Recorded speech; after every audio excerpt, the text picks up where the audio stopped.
Hello there. In this video, I'm going to teach you how to filter by colors. But why do we filter by colors in the first place?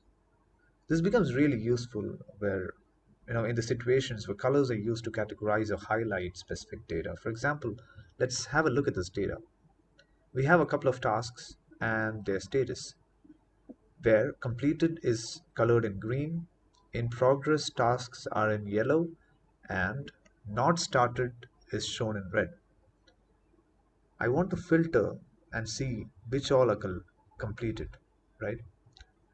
I can either select completed or I can go to filter by color, and since completed ones are in green, I'm going to select green.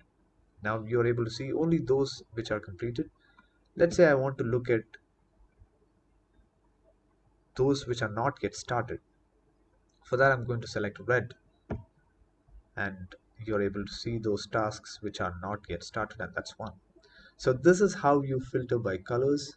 If you think it's useful, please do share that on the comments. Thank you so much.